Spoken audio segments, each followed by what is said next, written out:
It is Friday, August 7th, 2020. I am James. You are you. We are here for what used to be the last episode of the week on At Home with James, but things have changed. We're taking a walk on what I like to call the wild side. This is true. Back in the old days of Instagram, we would go from Monday to Friday. Now, things have changed. The mood has changed. The winds of change have swept us into a new schedule, as the kids like to say, on the beat. We now air this show every night from Tuesday to Saturday, 9 o'clock p.m. Eastern Standard Times, or 6 p.m. if you're out on the West Coast. So if you think this is the end of the road, we still got another show. But I don't want to get too ahead of myself, right? Why would I talk about tomorrow when we can talk about tonight? Tonight is a biggin'. This is a big, big show tonight. We've got 3 segments, each more gargantuan than the last. Later on, in what I like to call the Dave spot, which is the closer, we have got a close personal friend of mine, a CPF. Andy Assaf is going to be here in a segment that I'm calling Don't Smoke with Andy Assaf. He's going to be joining us to tell us about the dangers of smoking as he has recently quit smoking. Now, when I say recently, that might be a bit of I'm undercutting the progress that he's made as a former smoker. It's been months. He is not smoking anymore, and he's going to tell us about the dangers and how to kick the butt when it comes to smoking. In addition to this, an old friend. I picked up the phone. I put the call in. I said, Sehar, I need you tonight. She said, what time? I said, 9 o'clock. She said, I'm there. Tonight, me and Sehar are going to talk about one of the audience's favorite topics, not just our audience. Audiences across the entertainment world love this topic. We're going to talk about dating tonight. That's right. Me and Sehar Manji will be talking about dating. But in just a few moments, we are going to debut another brand new segment. Now, I need to preface what I am about to say with a caveat. For days and days and days, I've been building up this clash of the super nerds between two idyllic types of dorks.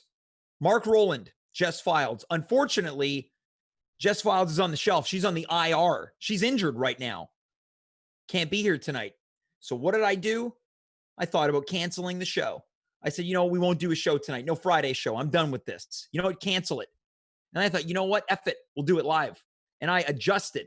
We've got a brand new segment instead of the other brand new segment that I was supposed to debut tonight. So, in place of Clash of the Super Nerds, tonight will feature Nerd versus Noob. We're going to get to that in just a moment. I'm going to explain not only to you, but to our, esteemed guests tonight. We're all going to understand the rules together. So the question is, are you ready for this? Because I'm ready. I only realized about 30 minutes ago, I haven't eaten one thing today. And I'm in a bad mood. In case you didn't notice, I'm in a bad mood. I don't feel great. And I'm going to try to bring this type of charm up a couple notches as we continue on with the night's festivities. So without any further ado, I hope you're ready for the debut edition of Nerd versus Noob. Here they come. They're coming in hot. Let's welcome our resident nerd, Marc Rowland, and our first-time noob, Monika Schneider. Marc, how are you? I'm doing amazingly. How you doing, James? I'm doing well. How about that intro? Monika, how are you? Great. Thank you. So I mentioned just moments ago that this is the debut edition of a brand new segment, which is called Nerd versus Noob. Tonight, I am going to guide both you, Monika, and you, Marc, in a role-playing game quest. Now, you might be asking yourself, James, I thought you didn't love nerds. And the answer would be yes. I don't have a lot of reverence, but I sympathize with their cause. The reason for tonight's segment, which will hopefully be a hit, and we'll do it again, time and time again, is we are on Twitch, what I have dubbed the nerdiest website on the internet. So I'm going to be guiding you, Monika, and you, Marc, through a role-playing game of various scenarios and various nerd genres. Now, before we begin, you have both provided me with your credentials. Marc, I'm going to begin with you. Okay. Marc Rowland is the God Emperor of Nerd. He is a role-playing game snob, having quit the McGill Gamers Guild because of their power gaming approach. He was the winner of his grade 6 public speaking competition with his award-winning speech, Space, the Final Frontier. And he is very proud of his comic book, Magic card, Warhammer, and board game collections. Mark, is there anything you'd like to add? I mean, there's so much more I could have included, but in the, due to brevity and, I had to cut some things out. All right. Well, I appreciate you doing that in the interest of saving time. Monika, Are you ready to hear your credentials? Sure. Let's begin. Monika Schneider has traveled regularly to Paris, New York, and London for work in the fashion industry. She has also lived and worked in New York City for over 3 years while working in the fashion industry, managing a restaurant in the Upper West Side, and was also a personal assistant to a retired millionaire. Fun facts include singing Girls Just Want to Have Fun for the Queen in the 90s, and was almost shot when accidentally mistaken for a robber by 9 officers while shooting a high school drama film project on location at a Scotia bank in Ottawa. I heard about this. True. I heard about this. Oh my God, that was you. That was me. These are 2 very different rap sheets. We have got Mark the nerd and Monika the noob. Otherwise, what I would refer to as someone who has lived a fulfilling life. Now then, are we ready for our first quest? Yes, I'm so excited. I would be remiss Literally if I my didn't first quest mention ever. that all of our quests tonight have been provided by a entity in which I have sourced who goes by the name the Game Master. So what I'm going to do is I'm going to begin with you, Mark. I'm going to allow you to set the pace. Okay. The first category is fantasy. Let's begin. Fantasy. You stand before King Lothar Rockbreaker, leader of the dwarves and your biggest critic. You have broken the sacred dwarven rule of sleeping with a royal family member. Now the king and the court are demanding your head placed into the great Grunamir furnace. How do you convince this mighty king to spare your life? And as you answer that, I'm going to take a shower because I feel filthy after saying so many of those words. Yeah. Okay, so I've slept with a member of the royal family, so they're going to put me in the Grunamir furnace as punishment. Well, James, I happen to know that the lower caverns of the Dwarven Kingdom are cursed, that there's a cursed beast that lives within those caverns. And so in exchange, instead of putting my head into the Grunamir furnace, I will instead offer my services as an adventurer of some repute to go down and clear those caverns of that curse so that they can gain access to all the riches within, because there's some of the finest rubies there. And you're coming in right under time. That's great. So Monika, it is now your turn. Are you prepared for your fantasy quest? Yeah. Okay. Yeah. You're on your way back to a town to meet a lusty bartender for an ale or two and some fun in the barn. But suddenly, a treacherous troll towers over you and blocks the way forward. Normally, a simple toll would suffice this menacing creature. However, this troll's stomach grumbles resonate in your chest. The foul creature is willing to sacrifice a few coins if it means satisfying its tremendous hunger. How do you navigate this dilly of a pickle? Okay. My character sweats profusely. And I know this troll. I've met him before, and he doesn't recognize me because I've jumped in a mud pond and covered myself in leaves, knowing that this troll would probably show up because his goal in life is to prevent me from any romantic encounter. So I've prepared by storing my sweat from my long journey into my hide pouch, knowing that when I see him, I will squeeze it into his mouth, because I do have the skill of exact projectile launching of any bodily fluid, and it goes in his mouth, immediately satisfying his hunger, and therefore I can pass. Okay, these are both very good answers. They're very good answers.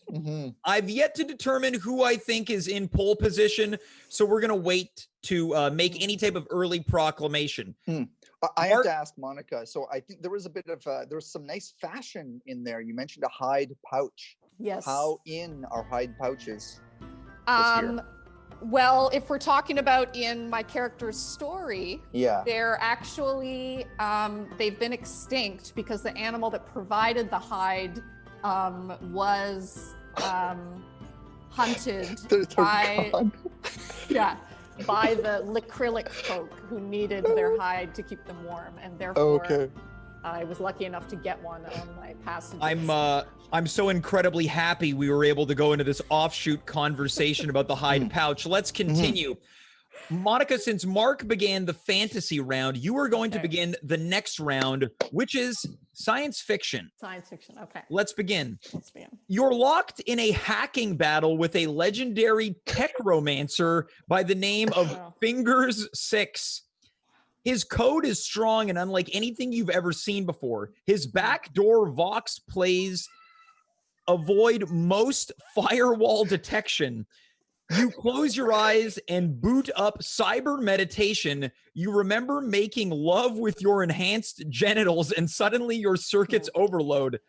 You are now cyber inspired. You remember you've got an ace up your sleeve. What is it? Wow. God, Monica, I'm so apologetic about that scenario.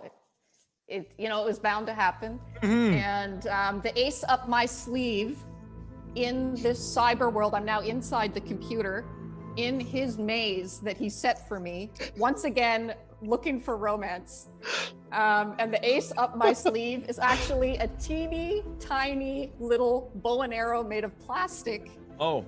Yes, that is actually all the little numbers you see in the matrix. So it can change, and I shoot it and it goes through, and it gets him in the eye and shuts down his whole computer system, and then I'm back out in the human world, and my genitals have now come back to normal size. Well, and that's a relief, right? Yeah. That's a relief. Marc, we're gonna move on to your portion of the sci-fi quest. Let's begin. I can't wait. Is it also going to revolve around genitals? Oh, well, I can only hope. Let's begin. Yeah. You owe a whole lot of credits to one of the worst alien cartel captains on this side of Artos Prime, Grundle Flaps. Oh, and to make matters worse, Grundle is your ex. You stand in their office with empty pockets, but you've got a hidden RK6 blaster under your space duster. Yeah. Sometimes we do crazy things for love. Sometimes we don't. What do you do?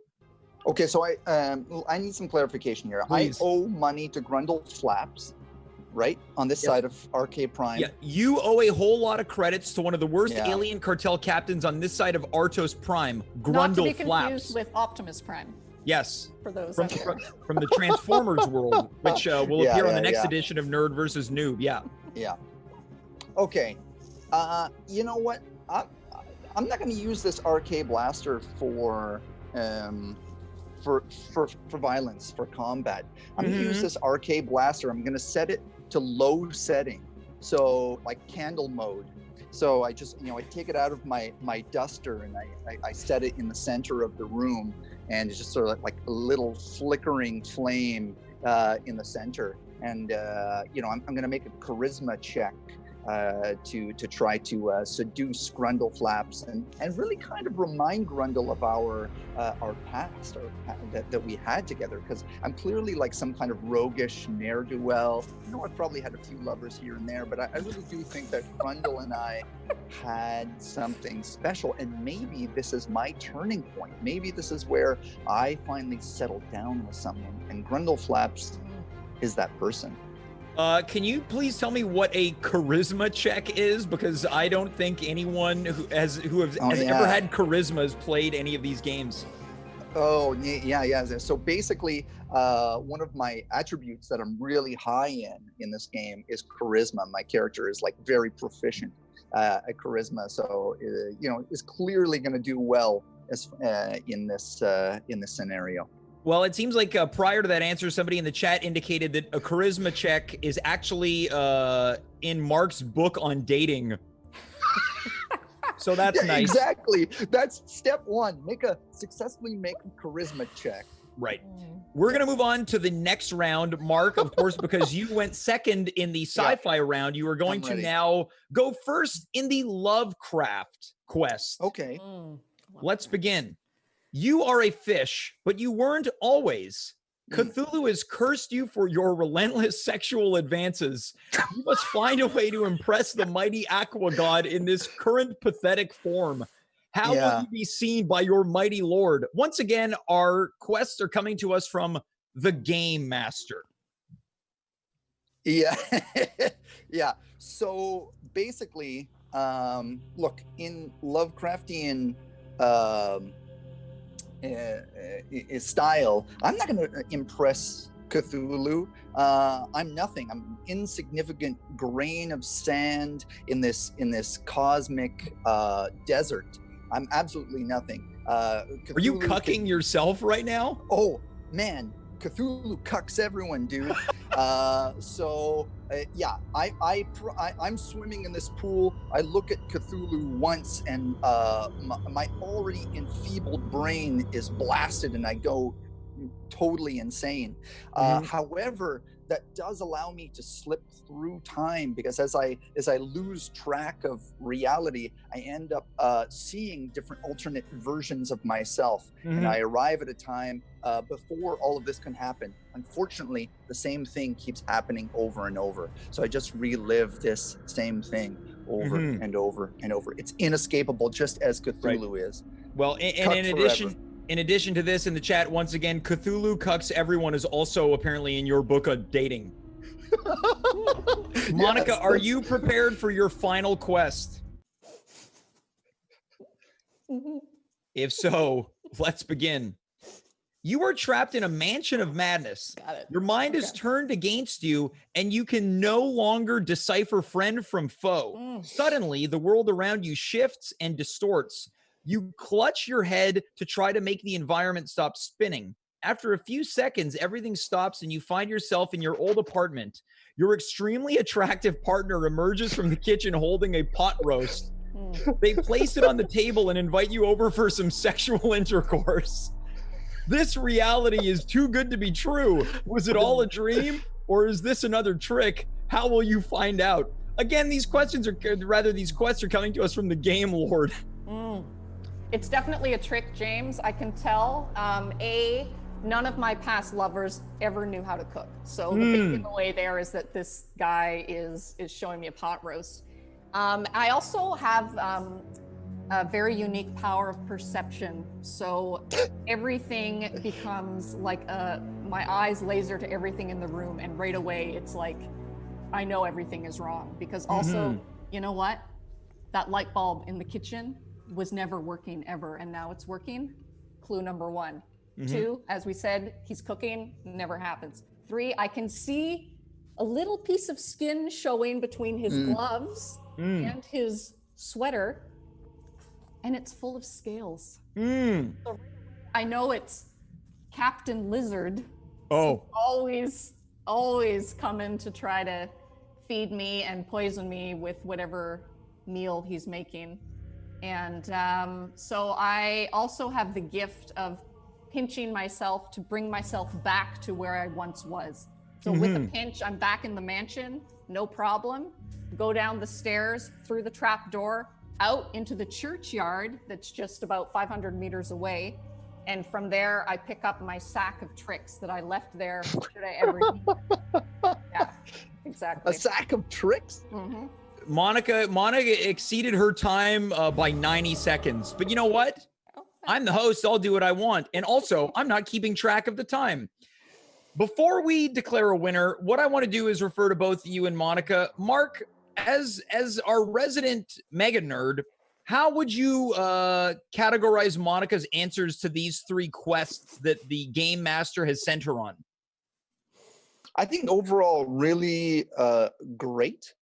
Yeah, I think all of them really good. Maybe the last one, the sack of tricks, like it felt like she was had a little too much agency in the story. And she didn't run into the night screaming madness and basically just sort of commit suicide at the end. So it didn't feel Lovecraftian to me. That's the only All thing. right. Too Got successful. it. Spoken like a true stickler. Now, Monika, same question as someone who is new to this world. Yeah. What did you I think think of she was power Mark's? gaming, is what I want to say. I think she was power gaming. Right. Well, I'm not familiar with that term. Monika, how would you categorize Mark's answers? Wow. I mean, wonderful, creative, obviously connoisseur of all the genres and tropes and words in this world. Super awesome. All right. Well, it is now time to determine whether Monika the noob or Marc the nerd is going to emerge victorious of this inaugural edition of Nerd versus Noob. I listened carefully to all three of your respective answers. Once again, we went through three separate quests with three separate genres. We had fantasy, we had sci-fi, and we had Lovecraft. Now then, Marc, your answers were very spot on. They felt very much in the world of what I would imagine these role-playing games feature. Monika, as someone who also doesn't participate, I really enjoyed your creativity and your thinking outside of the box. Now, as you were going through your answers, Marc, your precision, again, very much impressive. Monika, your ability to bullshit your way through everything was also very impressive. But one of you made a tactical error that cost you this inaugural edition of Nerd versus the Noob. The tactical error made was, Marc, your crass discussion of the term cucking. You brought it up. I brought it up, You said and cucking. this is true. I brought it up, but it was a test. It was a test. It was a test to see if you would indulge it or if you would navigate away from it. And your crass language and your interest in cucking unfortunately cost you this inaugural matchup of Nerd versus the Noob. Monika, tonight, you are our quest champion. Woo! I'm honored. Thank you. Thank you so much. Marc, I'd be remiss if I didn't refer to you. How do you feel about losing this first edition? I have to say it's got to hurt. I have a lot of experience with nerdish material. But you're going to say cucking. Well, I just know that I have a lot to work on, though, for the future. So I just want to thank you for having me on the show, and I hope to do better in the next edition. In the cucking world. Yeah. Monika, let's go to you for some post quest analysis. Post quest. It was wow. I mean, I feel inspired to perhaps play a role-playing game for some of my life and see what it's all about. Now, do you think you're going to enter the world of RPGs? I mean, maybe. So that was a great non-answer, a very good non-answer. In my head, I'm like RPG, and just realized that meant role-playing games. The role-playing game. Well, I think you've got a knack for it. And Marc, all you have to do is try to keep the game clean, my friend. Yeah. I'm sorry. Well, sorry, everyone, I let you down. Marc, no, I'm fine. Marc and Monika, I want to thank you so much for being here tonight. And I guess I'll await your appearances on future editions of Nerd versus Noob on At Home with James. Amazing. Thank you so much for having me. Thank you. It was awesome. That was Monika Schneider and Marc Rowland. I'm going to be honest. I wasn't sure how this new segment was going to go. Since we've transitioned to Twitch, there has been so many new segments, and I feel comfortable in saying that we're batting 100 right now. Or is it batting 1,000? I don't know. I'm not an expert on baseball either, but I think we're hitting home runs one after the other out of the park with the new segments. Nerd versus Noob. I think it'll be coming back sooner rather than later to At Home with James. Let's continue with tonight's festivities. Our next guest is a regular on the show, a regular contributor, as we like to say around the universe of this program. She's the ultimate well-wisher. She told me that she washed her hair. She applied long-lasting lipstick for this appearance on this show tonight. Let us welcome the one and only Sehar Manji to At Home with James.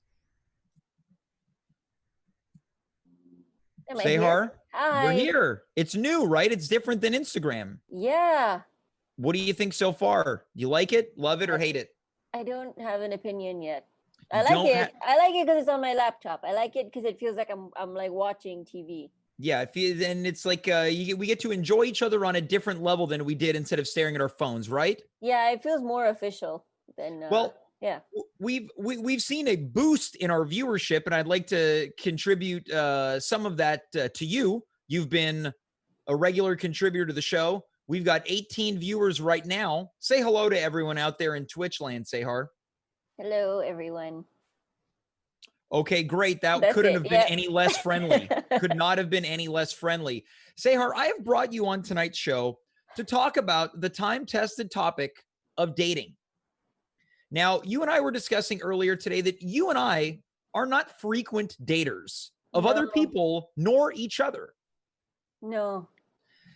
I brought you here for a very special reason. Tomorrow night, I have found myself in a date-like situation as I team with Steph Mercier-Voyer to take on real-life couple Dale Bernier and Ariel Daru in Dave Kaufman's Dr. Ruth's Game of Good Sex in the Ruth booth tomorrow night at 9 o'clock. And I need to do some homework on the dating world. So I thought, let me bring someone in who knows as little about it as I do. So what I've done is I have devised a list of questions that I like to call fantasy first date, because this is more or less an official, unofficial first date for me tomorrow. I've been wrangled into it. I don't know how to feel. So I'm going to take you on a series of questions as a fantasy first date. Now, each question comes with 2 answers, and we'll get to that in a second. So, Sehar, before we get into it, how do you feel about first dates? Do they excite you or do they concern you?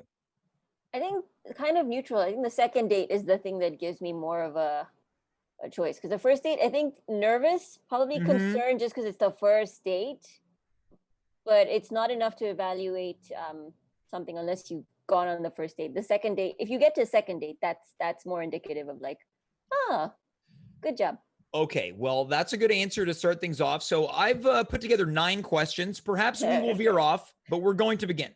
Okay. So the first question is, what is the ideal quality in a person who'd be asking you out? One quality that you would enjoy.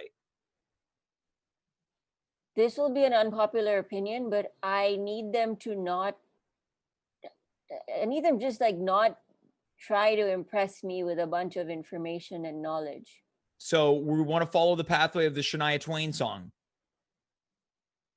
No, more, well, kind of, I guess. It's more just everyone, okay, I don't want an idiot. I don't want someone who's like uneducated, but I also don't need Wikipedia to be like, this is good. This is not going to win me over. Okay, great. Now, we're veering into the next part of this question. What is an unfavorable quality of someone who would be asking you out on a first date? Oh, someone who tries to out funny me. I'm like, no, that's a personal one, but it's like, stop trying to win this. Okay, so you want someone who won't try too hard, but you don't want someone who might be funnier than you. No, actually, I don't mind someone who's funnier, but you can tell when they're trying to out funny you. It's different if they're just like funny because they're funny, like you're two people just being funny, or someone who's like, oh, if I can do better than you, and I'm like, no, your intention should not be to, trump me. It should be to just be happy and funny. Great. I think we understand. We're going to move on to our next question. Question number 2, what is the ideal way for you to be asked out? If you had your fantasy without me knowing proposal. Without me knowing, kind of, but also not in public, as in like not around a lot of people, more like just like slip it into the conversation. The second I'm aware that it's happening, I will freak out, I will freeze up. It's more like, let's go on a long walk, or let's just, eat something. And then somewhere in there, when I'm like, wow, I'm having a sense when I'm having a really good moment. So basically you don't want to know that you've been asked out. You want someone to sneak their way into your life. I kind of want to be like, oh, well, this regular happening or spending time with you in the past, like, half hour or 20 minutes has been good. Oh, I guess I want it. If you go from 0 to hey, you want to go out? That's too much. But I used to be like at like 50, 0 to 50.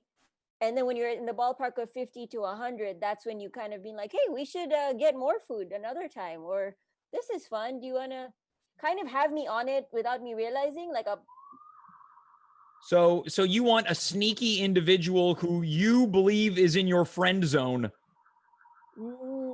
I guess in a weird way. Yeah, I think that's exactly what you just said. I don't, but it's different to an ambush. Because I have been on ambush. So you said 1 to 100, 100 being, would you like to go out? No, you can get to 100, but you have to get to 50 first. What usually happens is, what the hell are we talking about?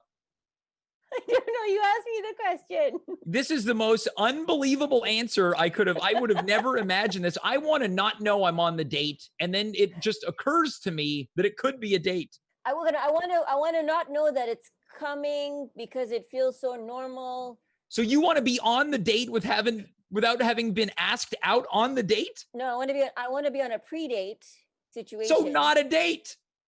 Not a date, but sort of the foreplay of a date. Okay, so your ideal way of being asked out is to be participating in a pre-date that you don't know is a date. Yes. Great. Yes. Let's move on to the next portion of this question now that we have figured this out. What is an unfavorable way to be asked out, which we kind of got to, but let's clarify it. In front of everybody, or this doesn't happen anymore. I hope not for anyone. It's like when Facebook first came out, people would write everything on the wall, and then it's like in public. So yeah, anything that's super public, in front of people, in front of a crowd, with a big banner. Okay, so you want to be asked out in a way in which you don't realize you're on the date, in a pre-date, and your unfavorable approach is to be asked out by way of Facebook post. No, by not way. That's the unfavorable. Yeah, the unfavorable right. way. Or as you put it, a banner. Yeah, or publicly, like in a crowd where you kind of don't. It's like when people ask people to marry them in public. I'm like, you don't. That's humiliating for everybody. Anyone watching who's ever considered asking you out now needs to know that they just need to fool you into hanging out with them or cancel their airplane banner. Let's move on to the next question. You've agreed to this date. What is your date's ideal outfit? Right now I'm getting like something from the Gap, like something like just regular, like jeans and a t-shirt. Jeans and a t-shirt. Is there anything on the t-shirt? I mean, oh, you guys are gonna hate me, but nothing super nerdy, like nothing like a Marvel character, like nothing like DC, like none of that, because then I know I'm gonna have to ask about it, then I'm gonna have to hear about it. Just something. I don't care about really what's on it. So I guess what you're saying is Marc has no chance. Yeah. All right. Well, I guess that sort of follows into our next portion of that question. What's an unfavorable outfit? Now, again, the unfavorable isn't the worst case scenarios. It's what's something that realistically you would accept, but it's not your favorite thing. Very short shorts, or like no, people wear. I'm like, Bermuda is a good length, but like some people go even more. Or weirdly enough, on a first date, like no shirt, or like no, some people are very attractive, but I'm like, please wear something. Okay, so your least favorite quality so far is someone asks you out by trying to be competitively funny with you. They're wearing short shorts and no shirt, and they've flown a banner to ask you out. It's basically it's everything where the intention is to impress, but they do it overboard, or they do it the wrong way. It's just like chill. Don't bring me a tidal wave. Like, just, folks, if you're out there, no short shorts on a date. No short shorts on a date. And if you're gonna do it, don't wear a DC t-shirt. Let's move on to our next question. Sehar, what is the ideal beginning spot or activity on a first date? Assuming that you know this is a date. A walk. Mm-hmm. Even if we're at a premise somewhere, like even if we're like at a restaurant or like a golf course, whatever, like a short walk. Wait, have you gone golfing on your first date? Mini golfing. probably when I was like 18. But I don't know, like if it requires something before sitting down. Got it. If you're going for coffee, when you sit down, like the energy just goes kind of, like do a little bit of a walk to a coffee shop. Like, all right, you want movement is what you're saying. Just a little bit, even like 10 minutes. Great. Okay, so what is an unfavorable spot or activity to begin the date? Because I get very like a lot of anxiety with like sports sometimes, is just someone, if it's not decided in advance, someone taking me to something that again seemingly appears cool and fun, but if someone surprises me with like rock climbing right away, or like sailing, or like I don't know, hunting bears, like nothing too strenuous that I'm not aware of. You don't want to go hunting on a first date? I'd prefer not to. Yeah, I think we all would. Let's move on. So after your ideal beginning of your date, where does the night take you in an ideal setting? It takes me to, hear me out completely. It takes me to early morning or breakfast the next morning, but literally just because we've been hanging out that way. That's how you know when you're not like, oh, it's 2 hours, we're done. It's just like, oh, where's the time gone? Right. Okay. So you've gone on a 12-hour date, and it's like, what? We're having breakfast. What's an unfavorable way that the night can take you? You mean like if the date doesn't work out? We're moving on to the next portion of the date. What is it? Probably that it's so boring. It like, we don't even get dessert. It's just like, okay, go see my friends, and I'm home at like 9:30 watching TV because I'm like, I can't deal with this anymore. Okay, I understand that. What's an ideal spontaneous moment on this date?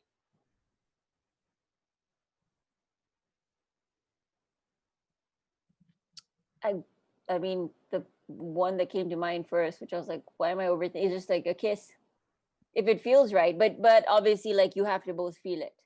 Okay, so that's true. We want both parties to want to kiss. Yeah. Now, what's an unfavorable spontaneous moment? Your date says that's my date's like, hey, I'm gonna grab her, and I'm like, what? All right, so you're unspontaneous. So you, in an ideal world, you're spontaneously surprised in a positive way with a kiss. In a non-spontaneous way, you've been groped. Yeah, but also on the spontaneous one that could be like leading up to a kiss is like, just, when somehow he just sort of he like holds your hand without, and that moment is like so pure and so sacred, and then probably will lead to a kiss, but it's just like, that is like a really fun butterfly to have in your stomach. Right. You want a sweet moment. You want a sweet moment. Yeah. Got it. Okay. So let's move on to our next scenario. Once again, the night has taken you to another stage of this date. What's the next ideal stage of this date? Discovering something cool in the city. Either Such like as? A completely new neighborhood, or like, I don't know, maybe even if you go to a place with a crowd, I don't know, just imagine like meeting people at that crowd and just having like collective fun, or something involving dancing or energy or running or something active, just something, something fun, and like your inner children are both playing, like something playful. Yeah. Your date's like, hey, I found this track and field. Or it's like, why not? How about we go for a run? Yeah, like no one's like, I don't necessarily think danger, like, oh, let's sneak into, most you want stadium. Playful innocence. Yeah, but like to the point where you're just like, you lose sense of time, you're just running free. Yep. Well, now what's the unfavorable place that this date takes you as the night continues? The guy introduces me to his friends who happen to just be there. Oh, that's a very good answer. What are the friends' names? Give me the names of the friends. And now I'm stuck with them at a shisha bar. Was it Shahrzad? That one? Yeah. Can I get the names of his friends? No, I don't know. No, that's the answer. I get no. I'm just, on a question and answer show, the answer is no. Well, because that actually happened. So I'm like, I don't want to give out the names of these people. There's this thing we've got in the world of improv, Sehar, called fake answers. Okay. In any event, let's move on. What's an ideal first date compliment that you're going to receive? Oh, that you're so interesting. I love your mind. I could keep talking to you forever. That's an intense compliment. What's an unfavorable first date compliment? Nice boobs. Yeah, both of those would be, I think, very intense first date compliments. Yeah. Funny thing is, I want the second one to be thought of, but I don't need someone to be like, hey, nice boobs. Oh, so that's the voice too. It's some type of Joe Pesci type of delivery. You're on the date with Joe Pesci, short shorts and shirtless. Well, yeah, he's at my boob height, so that's all he sees. Right. Okay. Well, is that Joe Pesci's fault? No. Great. Let's not shame Joe Pesci. Finally, the ideal end to your date, Sehar. I mean, either hopefully we're close to where I live, so he can walk me home and say goodnight to me at my door, or leaves me somewhere safe. So at a door, so a metro door, an Uber door, my door. Yep. And then it's just, like so tired, you just fall asleep. Even if it's like 11 p.m. or 1 morning or like 6 in the morning, but just like that feeling of like you've just lived a life. Mm-hmm. Well, it sounds like you just want like a nice ending to the date. Yeah. What is an unfavorable end to this date? That it doesn't end. It just, this person misreads everything and thinks we have more things to do. Mm-hmm. Or tries to get into the Uber or the metro or the apartment with me, just like not leaving me at my door, like trying to like basically them deciding that they get to. I'm like, no. All right. Well, Sehar, before we let you go, do you have any tips for me tomorrow night on this date that I've been wrangled into as part of Dr. Dave's Ruth booth? I think you should just be yourself. I think you should not wear a hat because you have a good haircut. Mm-hmm. Thank you. I think you should smile a lot more. I think I've just been Sehard, so that's fantastic. Sehar, thank you so much for the advice, and I hope that you do not end up on a date with some type of shirtless, short wearing, banner flying groper. Thank you. You're welcome. That's Sehar Manji, regular contributor here on At Home with James. That was a truly horrifying, unfavorable first date. She was on a date with Joe Pesci. Folks, you've heard me talk about it. Tomorrow night, 9 o'clock p.m. Eastern Standard Time. We are back once more before we end our broadcast week. It is Dr. Dave's Dr. Ruth's Game of Good Sex in the Ruth booth. I will be teaming up with Steph Mercier-Voyer, who is usually here on Friday. Apparently, she's getting ready for tomorrow night. There's no COVID-69 tonight, but she will be here tomorrow night as we team up to take on Dale Bernier, former Montreal Improv venue manager, and Ariel Daru, real-life couple, as we try to find some method in which that me and Steph can work together and hopefully win a round of the Ruth booth. That is tomorrow night. Before we call tonight a night, we have one final guest. As mentioned at the top of the show, some months ago, this person stopped by and mentioned that they had quit smoking. They no longer smoke, and we are about to learn everything there is to know about quitting smoking, how to kick the habit, how to put out the butt. Without any further ado, let's welcome former smoker Andy Assaf to the show. James, baby, how are you doing? Hi, I'm doing good, Andy. How are you? Well, back on the smoking wagon. Yeah. I just gave you that great big intro. Yeah. Well, things aren't going super great, so back smoking my little ciggies here. Yeah, just call them little ciggies? Yeah, little ciggies. Now, they used to be called a much worse word, and we're not going to use that word anymore, James. I know. Well, I hope not. Well, Andy, I wanted to do a little recap here. In the month of April, you were here and you told me that you had quit smoking, and I had saw you 2 weeks ago and you still had not been smoking. You're here to advocate for not smoking. What happened? That must have been a typo. I'm actually here on behalf of the tobacco lobby to actually be advocating for smoking.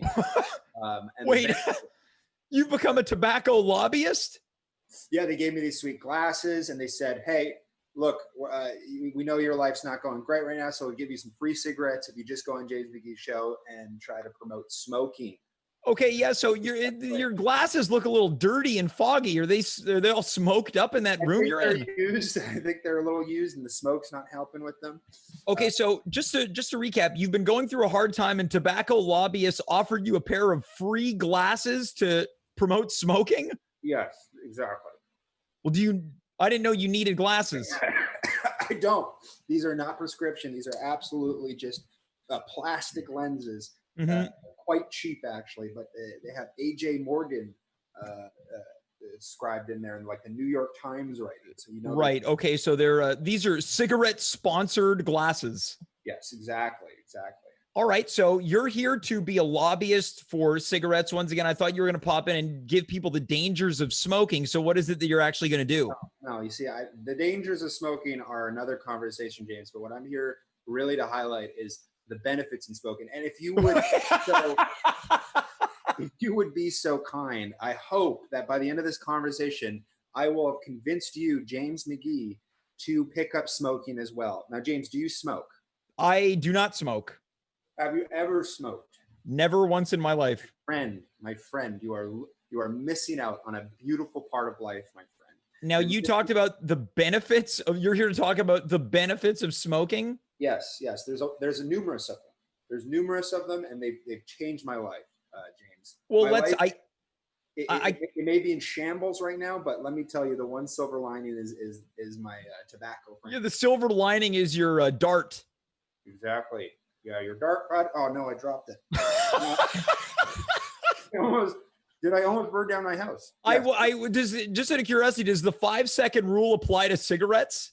The infinite second rule. Oh, you have an infinite second rule? Sometimes I find butts that have been finished and I'll relight them. Oh no, Andy. You're smoking street butts?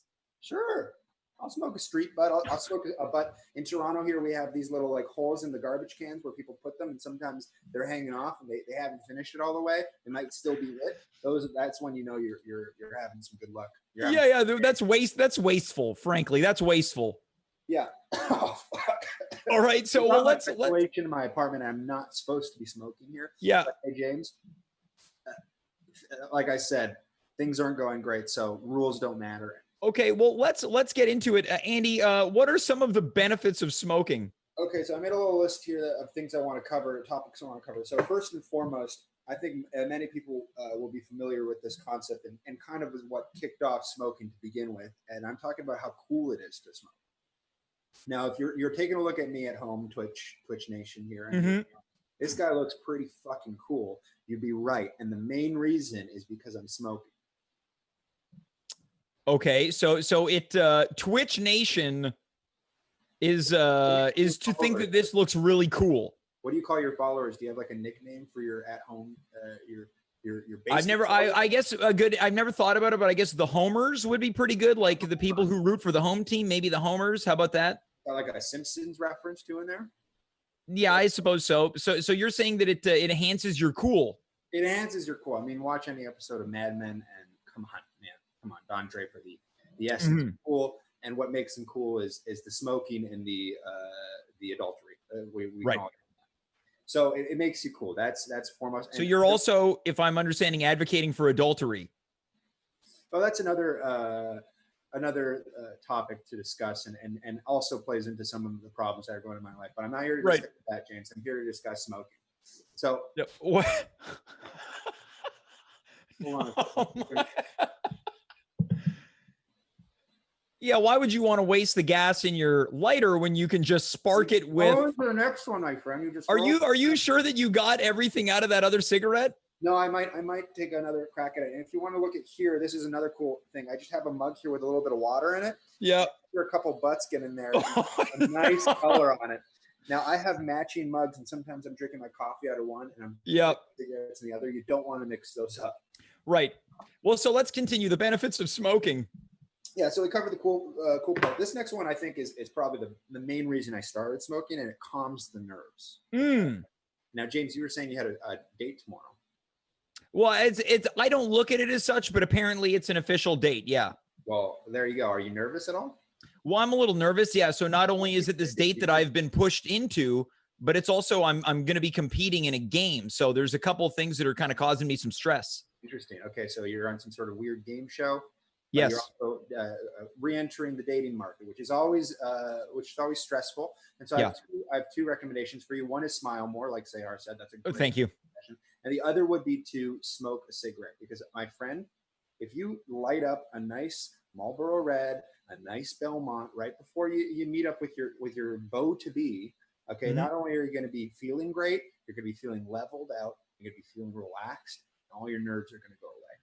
Okay, so you think that would kind of balance my emotions if I smile more and have a cigarette before a date? Look how steady this hand is. Well, I guess our definitions of steady differ. Andy, what are the next benefits of smoking? Okay, well, we're moving on the list. Okay, so dating it seems to be a theme tonight. I'm recently going through a breakup. James, have you been through a breakup recently? In fact, I have. Yeah, it sucks, right? We can agree. This is true. Yeah, we can agree. You're left feeling alone. You're left feeling all sorts of feelings. And now we're in a global pandemic. We're just staying at home. We're all in with our own thoughts and feelings and our own feelings of self-loathing and loneliness. Well, my friend, cigarettes are the lover that never leaves you. Cigarettes are you said the lover that never leaves you. Never leaves you, my friend. No matter what, these guys will stick by your side. Right. Is there anything, since it's your lover, is there anything you'd like to say to your lover right now? You're putting me on the spot here, James, and I don't think I want to get into my own personal life here. I just really want to. I'm trying to enjoy life now. I'm trying to snack it up. Yeah. And smoke my cigarettes in my apartment because I'm getting a vibe going. Yeah. I don't want to ruin the vibe by talking about sad feelings. Well, yeah, I'd like to. I'd be remiss if I didn't mention your shirt is wide open. Yeah, there's no more rules anymore, James. Right. No one's around here telling me I got to button up my shirt. Yeah, you're right. Shirt if the Twitch TOS allowed me to. Right. Well, and I want to backtrack to something that I mentioned. Andy, I mentioned, is there anything you'd like to say to your current lover? Of course, the one that never leaves you being your cigarettes. Oh, if I could write a poem for my dear cigarettes, I would write one every day for them. Now I can't because I'm too busy smoking them. Yeah. And I smoke them quite fast. So I kind of forget. I'm too busy smoking. But same way, heartbreak, you can't be heartbroken if you're smoking a cigarette. Yeah, that's everyone knows that. You can't be heartbroken if you're smoking a cigarette. It's like they say, you can't walk and chew gum. Yeah, well, I would be, again, remiss if I didn't mention that somebody in the chat is mentioning that you look like an inmate at a penitentiary. Now, funny they should say I feel like an inmate at a penitentiary. All right, well, we won't touch that. What are the other benefits to smoking, Andy? Okay, so finally, this is the most important benefit, and officially, I have to say this isn't something that the lobby is asking me to push, but I do believe strongly that smoking actually, in fact, does kill COVID-19. So if you're smoking, you cannot catch the virus. It's not possible for the virus to take hold when you're filling your lungs with beautiful, beautiful smoke. So you're saying that the smoke creates some type of force field that prohibits COVID-19? Okay, so you have to just smoke now. What if you already have COVID-19? You smoke it out. It's a great treatment for it. They don't want to talk about this on the media, but trust me, listen, I have a doctorate from Liberty Online University. And Jerry Falwell Jr. always says that if you smoke a cigarette, you can't get sick with the virus. It's better than masks. It's better than all of it. So. Well, now, of course, there's a lot of people talking about COVID-19 vaccines. Would you recommend a particular would you prescribe a type of cigarette to help you combat COVID-19? Pall Mall Smooths. They're the cheapest ones in the market. Great starter cigarette. Well, a great starter cigarette. So if you're looking to break into the smoking game, that's a great starter cigarette. You work your way up. You start with a Pall Mall Smooth. Maybe you go to a Belmont. And then if you're really feeling frisky, you can go to Du Maurier King Size. Right. What my dad smokes. And they have like special filters too, which make it they're supposed to filter it, but I find they make them actually harsh. Okay, so that's when you're ready to take things to the next level. And what was that cigarette? What was that starter cigarette? The Pall Mall Smooths.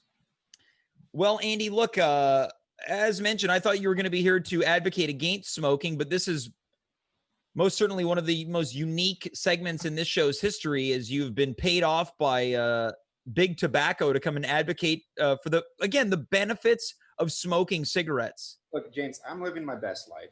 Okay. I think we can all agree. I look great. I'm feeling great. My lungs, I've never felt better. I have cool glasses like Malcolm X, where the ones where he always has to touch them for some reason.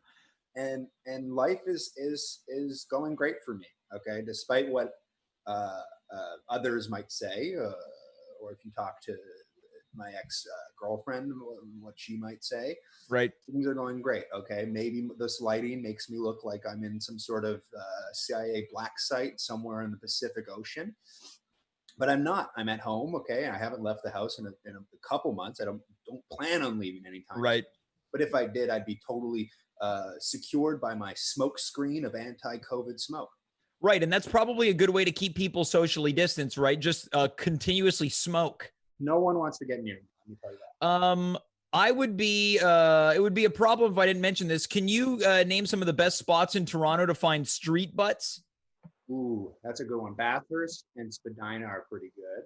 Yep. You know, yeah, Bathurst and Spadina are all right because they get quite a bit of foot traffic and car traffic of people flicking cigarettes at it. One time, a really good butt out of a guy flicking it out of his pickup truck, and he didn't have all his teeth, so I guess he couldn't finish it. Right. All the smoke. But you know, anywhere around King Street too, that's the downtown core. That's a nice good smoke spot near the McDonald's that was recently demolished. Always find great stuff there. Okay, great. Well, Andy, I don't know if I feel convinced to smoke, but it certainly opened my mind to the possibility that smoking isn't so bad after all. James, if you had cigarettes right in front of you, mm-hmm. If you had cigarettes right in front of you, would you smoke right now? Would I have I convinced you? I don't. I'd be curious. Yeah. I think you would smoke personally. All right. So before we go, Andy, you're showing off a gift that I gave you. You're just blowing cigarette smoke. Yeah, Andy, feel free. Can you kind of paint a picture of what this gift is? Yeah. So this is you doing some sort of sexual leg lock. Well, I wouldn't call it a sexual leg lock. It's a wrestling pinfall. And yeah, this is former promotional pictures that I used to sell. Yeah, and of course you've inscribed it very lovingly. Thank you, James. To Andy, keep on fucking Twiggy. So. This is correct. So, folks, this is what this. Yeah. Oh, it's almost like I can smell the cigarette smoke from here.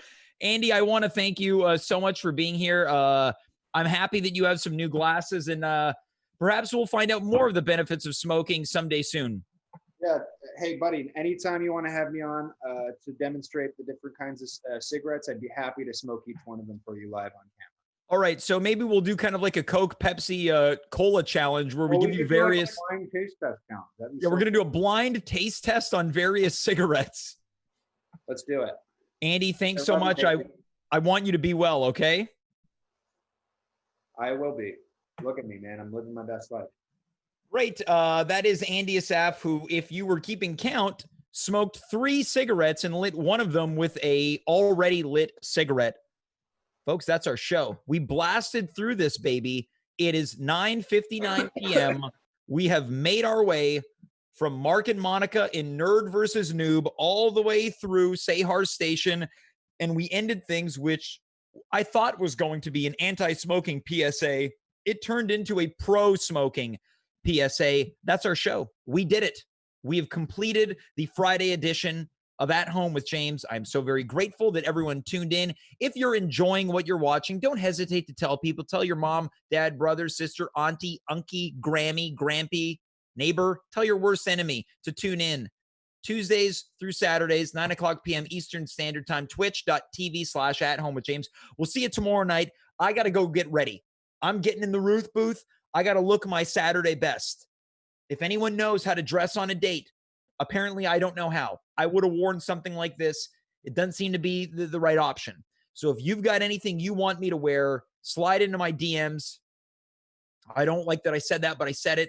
Let me know what I should be wearing tomorrow night. We'll see you there. Until then, I am James. You are you. We were here. Goodbye. Good night. Be well and farewell.